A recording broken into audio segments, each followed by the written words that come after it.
Assalamualaikum warahmatullahi wabarakatuh. Perkenalkan, nama saya Vita Masya Agustina Putri, NIM 2215220000443. Di sini saya akan mempresentasikan tugas saya mengenai ruang lingkup embriologi mengenai organogenesis. Organogenesis merupakan proses pembentukan organ tubuh atau alat tubuh, mulai dari bentuk primitif atau embrio hingga menjadi bentuk definitif atau fetus. Organogenesis dimulai akhir minggu ketiga dan berakhir pada akhir minggu ke-8.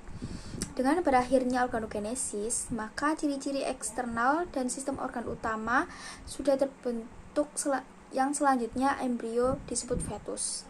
Adapun lapisan-lapisan dalam organogenesis, yang pertama yaitu lapisan luar atau ektoderm yang akan mengalami diferensiasi menjadi rangka, saraf, dan alat indera. Yang kedua yaitu lapisan tengah atau mesoderm yang akan mengalami diferensiasi menjadi rangka, otot, alat-alat peredaran darah, ekresi, dan organ reproduksi.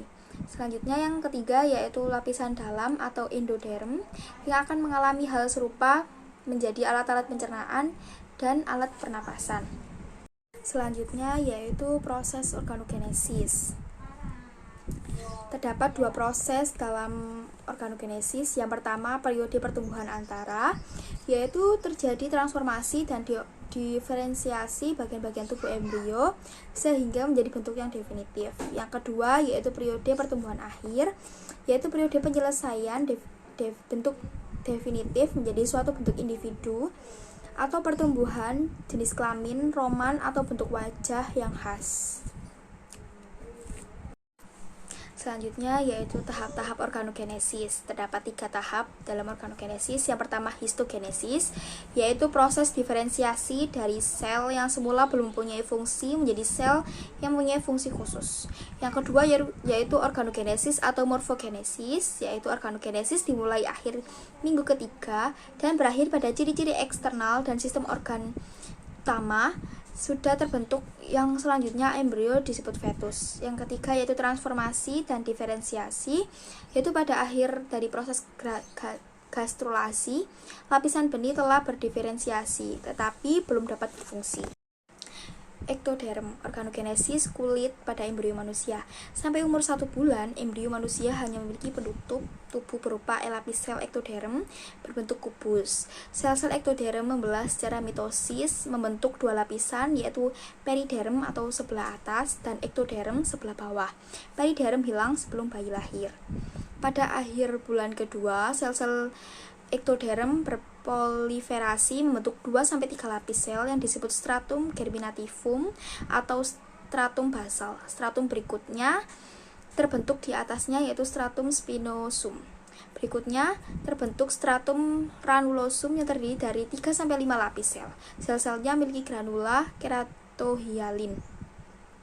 Berikutnya terbentuk stratum lucidum atau pada kulit tak berambut atau kulit tebal berupa selapis tipis sel.